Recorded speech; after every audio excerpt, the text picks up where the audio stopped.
Hi hello नमस्कार मित्रमैत्रिणींनो. मी संध्या तुम्हा सर्वांचं स्वागत करते साफसफाईच्या आजच्या आपल्या नवीन पॉडकास्टमध्ये. चला आता मग मंडळी जास्त वेळ वाया न घालवता सुरुवात करूयात आजच्या आपल्या चर्चेला. मंडळी मला सांगा आता, तुम्हाला आता झुंबल काकूचे मँगो मोदक कसे वाटले तुम्हाला कसे वाटले हे तुम्ही मला कॉमेंटमध्ये सांगा. मला कसे वाटले हे तुम्हाला आत्ता लगेच सांगते. काय आहे ना, म्हणजे ते मोदक बघून मला असं जाणवलं, ह्या बाईमध्ये नाजूकपणा नावाचा प्रकार तर बिलकुलच नाही आहे. इतर वेळी तर ही बाई माणसासारखी वागत असते, बागडत हुंदाडत असते, आणि हिने ज्या प्रकारे ते मोदक ओबडधोबड करून बनवलेत ना, आणि ती मोदकाची उकड बदाबदा आपटली आहे ना, ते बघून तर हिने अजून प्रचिती दिली आहे की ही किती बाई माणसासारखी वागते. ते म्हणजे उकडीच्या मोदकाची उकड अशी बदाबदा थापून कोण बनवतं यार. म्हणजे मला ना लिटरली असं कळतच नाही ही बाई कुठल्या घरावरतून आली आणि काय. म्हणजे उकड बनवताना माणूस हळुवारपणे नाजूकपणे बनवतं ना, हिचं खूपच वेगळं असतं बाबा. आणि काय जाड पारी बनवली होती बाबा त्या मोदकाची. म्हणजे ते बघून असं वाटत होतं ना, ती मोदकाची उकड बिघडली आहे, त्याच्यामुळे ते तेवढं जाड बनवून आहे ना, ते कव्हरअप करायचा प्रयत्न करते. कंटेंट नसला की ही बाई संकष्टी सोडत नाही, अंगारकी चतुर्थी सोडत नाही, गाडगे बाबाची जयंती सोडत नाही, थोड्या दिवसांनी रामदेव बाबाची जयंती पण करायला मागे पुढे बघणार नाही. म्हणजे कंटेंटसाठी काय काय करावं लागतं ना, हे हिच्या वागण्यावरतून दिसून येतं. पण ग्रीसला बोंबलायला उंडगायला गेली होती ना, तेव्हा ही गुढीपाडवासुद्धा विसरून गेली होती. साधं हिने कम्युनिटी पोस्टसुद्धा टाकली नव्हती की बाबा गुढीपाडव्याच्या शुभेच्छा. का? कारण तेव्हा ना कंटेंट होता ना ग्रीसचा, पण आता कंटेंट पार धुवून चाटून पुसून संपलाय. म्हणून आहे ना, आता ही फार संकष्टी, अंगारकी चतुर्थी, वितुर्थी, रामदेव बाबा, गाडगे बाबा सगळं सेलिब्रेट करायला लागले. आणि काय तर म्हणे मोदकाची साईज मीडियम झाली आहे, मीडियम साईजचे मोदक बनलेत आपले. ए बोंबले, ऐक माझं. ते ते मोदक आहे ना मीडियम साईजचे नाही, ते ट्रिपल एक्सेल दिसत होते तुझे ते मोदक. आणि जरासुद्धा त्या उकडीच्या मोदकाला ना मोदकाचा आकार नव्हता. म्हणजे काय ते पाकळ्या बनवल्यास बाई, ते पाकळ्या तुझ्या बनवून आणि ते मोदक बनवून असं वाटत होतं ना, एखादी उंडगळ बाई असते ना, जिला काहीच स्वयंपाकातला सुद्धा येत नाही, तिने बनवल्यासारखे वाटत होते ते मोदक. जरासुद्धा नाजूकपणा नाही बाबा हिला, नाही हिला तर नाहीच आहे, त्या मोदकांना सुद्धा. म्हणजे उकडीचे मोदक बघितल्यावर ते आपल्याला कसं ती सुंदर नाजूक नाजूक पाकळी आठवते, तो वरती केशर आठवतं, केशराचा तो थोडासा शेंड्यावरती असा गळालेला थोडासा पिवळा रंग, तो पांढरा शुभ्र मोदक आणि त्याला अशा असणाऱ्या 20-25 पाकळ्या. किती सुंदर दिसतं ते. आणि हिचा तो ओबडधोबड मोदक बघून बापरे, मला तर मोदक खायची इच्छाच नाही राहिली. म्हणजे ते काहीच आकार नव्हता, ओबडधोबडच मोदक होते ते. आणि जरा तू का डोक्यात कमी आहेस का गं बोंबले? हां, ते मोदक ऑलरेडी पिवळे आहेत मंडळी, आणि केशर काय घालते त्याच्यावरती. ही काय बोलते, त्या ऑलरेडी केशराचा रंग त्या केशर त्या मोदकावरती घातलं तर पिवळा रंग येणार आहे, बरोबर. हिने बनवलेले मोदक ऑलरेडी पिवळे आहेत आणि त्यावर बोलते मी केशर घालते ना, केशर घातले खूप छान रंग येईल त्याला. मंद आहेस का गं तू जरासं? ऑलरेडी ते मोदक पिवळे आणि त्यावर तू अजून ते केशर घालून पिवळं पिवळं कसं दिसणार आहे ते? म्हणजे मला कळतच नाही मंडळी. आता तुम्हीच सांगा, ह्या बिंडोक बाईला, ह्या अडाणी बाईला काय बोलायचं. म्हणजे डोक्याचा भागच नाही वापरत, कुठे ठेवते का. म्हणजे रेसिपी ढापती लोकांच्या, पण त्या रेसिपी ढापलेल्या मागचं तिने जसं कॉपी केलं तसं हिने केलं. लॉजिक थोडंसुद्धा डोक्याचं वापरायचं नाही असं. आणि बापरे, आजकाल तर काकूबाई आहे ना लेक्चर झाडायला लागल्यात. म्हणजे अहो, महत्त्वाच्या टॉपिकवरती नाही, देवावरती, देवपूजेवरती. आता बाकीच्या दोन्ही भांडीवाल्या कशा देवपूजेकडे वळाल्यात, तसंच आता ही पण आहे ना देवाच्या नावावरती ऑडियन्स गेन करायचं बघते. म्हणजे हॅट्स ऑफ टू यू हा बोंबले. बिचारी देवपूजा करताना तर तू कधी दिसत नाही, कधी दाखवत नाही, पण आता कंटेंट मगाशी म्हटलं तसं चाटून पुसून खरडून संपलाय. म्हणून बिचारी चतुर्थी पण करते, अंगारकी पण करशील आणि संकष्टी पण करतील. आता थोड्या दिवसांनी आषाढी एकादशी पण येईल, ती पण करेल. वारीला बिरीला जाऊ नको, युरोप ते आळंदी चालत म्हणजे झालं. नाही तर बाबा वाटत लागेल मग कंटेंटच कंटेंट. काय मंडळी, काय वाटतं तुम्हाला? आणि आरती तर बाबा बघायचं कामच नको. म्हणजे ते देव करणं फक्त कंटेंटचा एक भाग, हे हिनी प्रूफ केलं. मागच्या ती मावशी फावसी बघा देवाच्या पाया पडायला गेली होती, देवाचं दर्शन करायला गेली होती, तेव्हा पण तिने आहे ना अगोदर मोबाईल तिचा होता का रेकॉर्ड करायचा कॅमेरा, तो स्टँडवर लावला आणि मग देवाचा दंडवत घ्यायला गेली. ह्यावेळेस हिने पण तसंच केलं. अगोदर मोबाईल स्टँडला लावला आणि स्वतः मुलींना घेऊन आरती करायला बसली आणि सगळी आरती रेकॉर्ड केली. म्हणजे काय लावलंय ना, देवाच्या नावावरती भीक मागून पैसे गोळा करायचे. पण मला असं आजकाल का वाटते, ही फावसी म्हणजे आपली फनी हो, ती आणि ही बोंबली एकमेकांच्या खूपच कॉपी करायला लागल्यात. म्हणजे मागच्याच बघा तिने मॅचसाठी ते धिंगाणा केला होता, जिंकली जिंकली जिंकली इंडिया जिंकली. तसंच आता काल परवा आपल्या फनीने मावशी फावसीने केलेलं आहे, बरोबर ना. म्हणजे ह्या दोघींना आजकाल खूप मिळालेल्या वाटत आहेत. तुम्हाला काय वाटतं मंडळी? म्हणजे कुछ तो गडबड है दया, तसं वाला चाललंय काहीतरी. असो, चालू दे काय पण, आपण त्याचा सुगावा लवकरच लावूयात. काय चाललंय ते, ह्यांना काय खिचड्या पकवायच्यात ना ते पकवायत. आपण ह्यांची पितळं ना सगळी उघडे पाडूयात. पण मंडळी, तुम्हाला एक सांगू का, मला ना सहज एक स्त्री म्हणून एक प्रश्न पडला. म्हणजे प्रश्न म्हणजे काय, एक लॉजिकल प्रश्न आहे बघा. आता ह्या यूट्यूबर, डेली ब्लॉगिंग करणाऱ्या सगळ्या भारतातल्या किंवा भारताबाहेरच्या ह्या सगळ्या बायकांना महिलाच आहेत, बरोबर. सगळ्या सणाला ह्या अवेलेबल असतात आणि मोस्टली ह्या विवाहित आहेत, बरोबर. पण मला हे कळत नाही, ह्या सगळ्या बायका प्रत्येक सणाला अवेलेबल कशा काय असतात. अवेलेबल कशा काय म्हणजे, आता मी माझं उदाहरण देते म्हणजे तुम्हाला कळेल, बरोबर. आता मी माझं उदाहरण सांगते.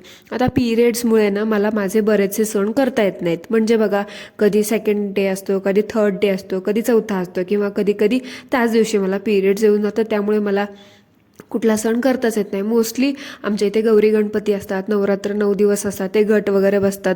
त्याच्यामुळे ना मला पिरियड्स गेली 3 वर्ष तर आडवे येताच आहे. त्यामुळे कधी सेकंड डे जातो माझा, कधी थर्ड डे जातो, कधी एंड ऑफ द डे म्हणजे शेवटचा दिवस जातो, कधी कधी पहिलाच दिवस जातो. गेल्या वर्षी तर पहिल्याच दिवशी नव्हतं गेलं, म्हणजे गणपती बसायचे होतं ना त्याच दिवशी मला पिरियड्स होते. मग मला सहभागच घेता आला नाही, असं होतं. पण ह्या बायकांचं तसं म्हणजे मला कळतच नाही. ह्या पण महिलाच आहेत ना, पण प्रत्येक सणाला ह्या अवेलेबल असतात. म्हणजे म्हणजे म्हणजे व्लॉगिंग करणाऱ्या एवढं कसं काय, ह्या पण स्त्रियाच आहेत ना, ह्यांना पण पिरियड्स वगैरे तर असतील ना ऑफकोर्स. ह्यांना पिरियड्समुळे कधी कुठला सण करता आला नाही, किंवा कुठला सण आडवा आला, सेकंड डे, थर्ड डे किंवा फर्स्ट, फोर्थ, ह्यामुळे ह्यांना जमलं नाही करायला, असं कधी ऐकायला पण नाही आलं, किंवा कधी पाहायला पण मिळालं नाही, किंवा कधी ह्या बोलल्या पण नाहीत. म्हणजे बघा ना, आता ही बोंबली झालं, गेली 3-4 वर्ष झालं व्लॉगिंग करते, आणि आपल्या भारतातल्या सगळ्या बायका रटाळ, त्यांची धुनी भांडी पण तेवढी वर्ष झालं ते दाखवतात. म्हणजे एकंदर 3-4 वर्ष. ह्यांच्यापैकी कोणीसुद्धा म्हटली का बाबा माझ्या पिरियड्समुळे मला हा सण करता नाही आला, त्यामुळे माझा हा मिस झाला? कधीच नाही. सगळ्या सणाला आपल्या एकदम तयार असतात. म्हणजे बघा ना, आता 3-4 वर्षापासून ही आपली बोंबल काकू सगळ्या, आणि बाकीच्या महिला पण सगळे सण दाखवतात. आता तुमच्यापैकी, आपल्या ऑडियन्सपैकी बऱ्याचशा महिला असतील, वर्षभरात सुवासिनींचा एखादा सण तरी पिरियड्समुळे तुमचा मिस झालाच असेल ना. तसं ह्यांना कसं काय कधी कुठली गोष्ट आडवी येत नाही. म्हणजे मला जस्ट कॅज्युअली एक एक म्हणतात ना, असंच अचानक ट्यूबलाईट पेटली आणि मला तो प्रश्न पडला, बरोबर.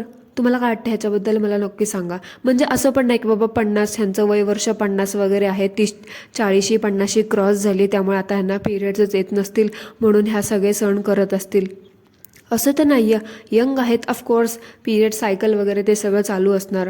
मग म्हणजे मला कळतच नाही कसं काय हे. तुम्हाला काय वाटतं मंडळी माझ्या ह्या प्रश्नाबद्दल? म्हणजे जेन्युइन प्रश्न आहे, मी असं काही कोणाबद्दल काय चुकीचं बोलत नाही. म्हणजे एक नॉर्मली प्रश्न पडला म्हणून मी तुम्हाला विचारला.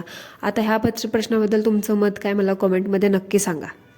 आणि मंडळी, ही बोंबली आहे ना, हिला किती वेळा हे सांगा. ते म्हणतात ना, पालत्या घड्यावर पाणी पाणी ते पाणी. हिला किती वेळा सांगितलं की ती नवीन दिवसाची सुरुवात काय बिरवात बोलत असते, ते बोलत जाऊ नकोस. हिचा दिवस नवीन असतो, पण हिचं ते तोंड आणि त्यावर वाजलेले 12 हे मात्र ते जुनेच असतं आणि जुनं राहणारच ते. बोंबले, ऐक माझं, ते जरा धुनी भांडी करणं आणि स्वतःला दाखवणं जरा कमी कर, जरा बंद करते. आणि ह्या सगळ्या कॅमेराच्या फेक लाईफमधून आहे ना, स्वतःच्या खऱ्या आयुष्यात जा आणि स्वतःला जरा वेळ दे. नुसता दिवस रात्र आपलं ते कंटेंटचा विचार करून करून मरतुकडी झालेच, जळायला लागलेच आतमधून. आणि नुसता सारखा हाच विचार करत असते वाटते ही बाई, उद्या काय दाखवू, उद्या किती खोटं बोलू, उद्या काय खोटं बोलू, कोणाचं कंटेंट ढापू, कोणाचं किती काय कॉपी करू, कोणाची रेसिपी चोरू, कोणाची रेसिपी स्वतःची म्हणून सांगू, कोणाला कॉमेंट करायला किती फेक ID क्रिएट करू, कोणाला काय बोलायला किती चॅनल काढू, कुणाशी कसं जाऊन कुणाशी हात मिळवणी करू, काय काय काय, हे सगळे विचार करून करून त्याच्या आतमध्ये चिंता करून करून बिचारी आहे ना, पार जळपळाट व्हायला लागलाय तिचा. आणि तो जळपळाट, ती चिंता आहे ना, पार चेहऱ्यावर दिसायला लागली आता. म्हणजे तिचा तो चेहरा बघितला का मंडळी तुम्ही? दिवसेंदिवस तो काळवंडत चाललाय, काळा पडत चाललाय. आणि ह्यावर ही बाई नको ते 1760 प्रोडक्ट लावत बसते. बोंबले तू त्याच्यावर ना कितीही नको नको ते प्रोडक्ट्स थाप. सनस्क्रीन लोशन लाव, तुझं मेकअप लाव, अजून काय तुझं ते काय म्हणतात, अजून मास्क लाव, डिटॅन लाव, काय करायचं ते कर. तू ते फक्त लावून लावून बेजार होणार आहेस आणि तुझा पैसा वाया घालवणार आहेस. फक्त वरवर क्रीम पावडर ते सनस्क्रीन लोशन लावून काही उपयोग होणार नाही. जर आतूनच फॉल्ट असेल, आतूनच गडबड असेल, तर ते वरती कसं काय देणार ना. खरंच काय बदल करायचा असेल ना, तर ते आतलं जळपळणं आणि ते चिंता करणं बंद कर आणि खऱ्या आयुष्यात जगायला शिक. म्हणजे चेहऱ्यावरती फरक पडेल. नुसतं म्हणते मी फ्रूट्स खाते, मी फ्रूट्स खाते, ते फ्रूट्स खाल्लेलं जातं कुठे? चेहऱ्यावर तुझ्या टवटवीतपणा दिसत नाही. मंडळी डॉक्टर लोक काय म्हणतात बघा, फ्रूट्स खा, हेल्दी राहा, निरोगी राहा. तुम्ही जेवढा फ्रूट्सचं सेवन कराल तेवढं तुम्ही ते तुमच्या चेहऱ्यावर, तुमच्या शरीराला दिसून येईल. पण ही बिचारी फ्रूट्स म्हणते मी आज ग्रोसरी शॉपिंगला गेले होते, आज मी चेरीज आणली, आज मी बेरीज आणली, ॲपल आणले, बनाना आणला, हे आणलं, ते आणलं, रास्बेरी आणली, पपाया आणला. खाल्ला पण काल तर बोलत होते माझा उपवास होता, चतुर्थी होती, तर मी काही बनवणार नाही, मी सगळं आज दिवसभर फ्रूट्सच खाणार आहे. अहो काकूबाई, फ्रूट्स खाल्लेले चेहऱ्यावर तर दिसत नाही तुमचे. असं कसं तुमचे डायजेस्टिव्ह सिस्टेम जरा तरी चेहऱ्यावर दिसायला पाहिजे ना. जरा बघा आता मी काय म्हणते ते. फक्त वरवर लावून लावून काही उपयोग होणार नाही. जरा आतून त्याचं अनुकरण करा. आता बघा, मी तर सल्ला दिलाय, पटला तर घ्या, नाही तर सोडून द्या. बरोबर मंडळी? काय वाटतं तुम्हाला? बरोबर ना मंडळी? मला सांगा, तुम्ही पाहिलं का कधी चॉकलेटचे तुकडे असणारं आईस्क्रीम? म्हणजे मला हिचं बोलणं ऐकून आहे ना कधी कधी जाम हसायला येतं. म्हणजे चॉकलेटचे तुकडे असणारं आईस्क्रीम काय ग? तू चॉकलेटचे तुकडे म्हणजे चॉको चिप्स म्हणायचे का तुला? हां, म्हणजे चॉकलेटचे तुकडे काय तुकडे? आणि मंडळी तुम्ही बघताय ना, आजकाल बनोश काका पण आहे ना, हिला ही काही चुकीचं बोलली ना, तिला करेक्शन करायला जात नाहीत किंवा तिला सावरून घ्यायचा प्रयत्न करत नाहीत किंवा तिला असं म्हणायचं, तिला तसं म्हणायचं, असं काहीच बोलायला जात नाहीत. म्हणजे याआधी कसं ते कॅमेरा बघून इशारे करायचे, असं सांगायचे की असं नाही, असं असं नाही, असं. तिला एक पेज भरून लिहून द्यायचे की बाई तू असं नाही, असं बोल, ह्याला असं नाही, असं सांगतात.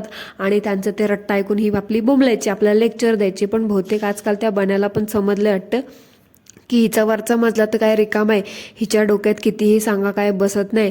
आता एवढी 4 वर्ष 5 वर्ष झालं त्या युरोपात राहते, पण हिच्यामध्ये काय फरक पडला नाही. हिला साधं चॉको चिप्स कळत नाही, चॉकलेटचे तुकडे म्हणते म्हटल्यावरती तो पण बिचारा काय सोडून देत नाही, बोलत नाही. म्हणजे त्याच्या बोलण्यावरतून, त्याच्या वागण्यावरतून असं वाटतंय ना, आजकाल त्याने पण हिला वाऱ्यावर, म्हणजे सॉरी, हिच्या हालावरती सोडून दिले की बाई तुला काय करायचं ते कर, तुला काय बोलायचं ते बोल, तुझ्या ह्याला तूच जबाबदार आहे. नाहीतर असं पण म्हणत असेल की तुझं एवढं सगळं कुटाने बघून आपली होती नव्हती तेवढी तर गेलेलीच आहे, मग आता चॉकलेटचे तुकडे म्हण, चोको चिप्स म्हण, काय फरक पडणार आहे? गेलेली तर काय वापस येणार नाही. असं असेल म्हणून बिचारे ते सुद्धा लक्ष देत नसतील. काय बोलायचं ना आता. होत असतं, बायको नवऱ्यापेक्षा जास्त कमवायला लागली आणि नवरा कामधंदा सोडून घरात बसला ना, ती अशीच डोक्यावर बसून मिऱ्या वाटते. मागच्या वेळी टी शर्ट बिचारीने काढून ठेवला होता मॅचच्या वेळेस, इंडिया पाकिस्तान मॅचच्या वेळेस, आणि व्लॉग करून दाखवला होता की मला टी शर्टच घालायला जमलं नाही, हारत होतो आपण, म्हणून मग मी टी शर्टच काढून ठेवलं. आणि आता परत तेच टी शर्ट घालून बसली. काकूंनी मागच्या वेळेस जे करायचं प्लॅन फसला होता ना, ते आता ह्यावेळेस करून दाखवलं आणि व्ह्यूज कमवले. बापरे, ती ॲक्टिंग बघून तर माय गॉड, म्हणजे माय गॉड आठवलं मला, कधी नाही ते. आणि कमीला भर अजून ह्याच्यात त्या बनाई काकांची पण ॲक्टिंग चालू झाली. म्हणजे ह्या दोघांचं रडणं बघून असं वाटतंय ना, विक्स लगावं आसू निकालो.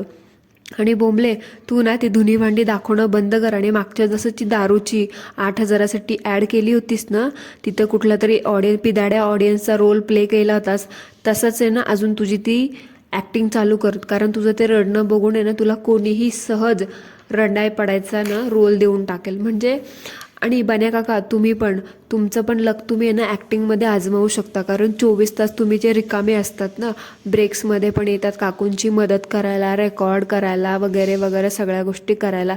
ह्यावरून तर असं दिसते की तुम्ही तर काही कामधंदा वगैरे काही करत नाही. ह्यावरून मला तर आता ती शंका अशी जास्त दाट होत चालली की बाबा खरंच तुम्ही काय करता की नाही.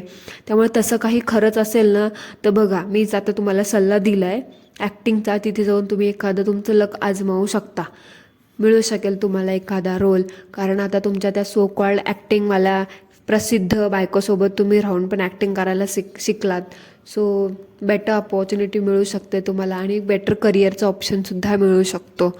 सो बघा आता कसं वाटतंय तुम्हाला ते. आणि त्या बोंबलीला पण घेऊन जावा 8,000साठी दारूची ॲड करायला. मागच्याच केली होती तशी. काकू पण तुम्ही म्हटलं होता ती ॲड काय प्रसिद्ध होणार आहे, काय म्हणतात, सॉरी प्रसिद्ध नाही, पब्लिश होणार आहे, पण तुमची ती ॲड काय पब्लिश झाली की नाही झाली ते तर तुम्ही काय सांगितलं नाही. मागच्या जसं तुम्हाला ते तुमचं रेसिडेंट कार्ड हरवलं होतं ते पण तुम्ही म्हटलात की येणार आहे असं तसं. परत तुम्ही बसचे फिरायला गेले तिकीटं दाखवणार होते ते पण तुम्ही काही दाखवलं नाही. म्हणजे तुम्ही सगळं फक्त असंच बोलता का की हो हे सगळं होणार आहे म्हणजे कधी? सगळं दुनिया पालती झाल्यावरती? बघा आता दाखवा आम्हाला कधी काय होतंय ते. ॲटलिस्ट ते ॲड तरी कधी पब्लिश होणार आहे ते सांगा. खरंच ॲड केली होती का नव्हती? मला तर आता ना ते बन्या काका जसं कामधंदा करत नाहीत ना तशी तुमची त्या ॲडची पण शंका यायला लागली आहे. मग असे म्हटलं तसं कुठल्या तरी पिदडाचा रोल करत बसला असतात दारूच्या बारमध्ये जाऊन आणि म्हटलात की बाबा माझी पहिली ॲड शूट झाली. शेवटी मी नेहमी म्हणते तसं, जी खोटं बोलणार नाही ती यूट्यूबर कसली ना. आणि तू तर सगळ्यांची राणी आहेस. सो मंडळी, that's it for today. I hope तुम्हाला आजचा आपला पॉडकास्ट आवडला असेल तर कॉमेंटमध्ये मला नक्की सांगा. भेटूया पुन्हा एकदा. तोपर्यंत ॲज ऑलवेज सर्वांनी काय करायचं ते करा. Thank you so much. धन्यवाद.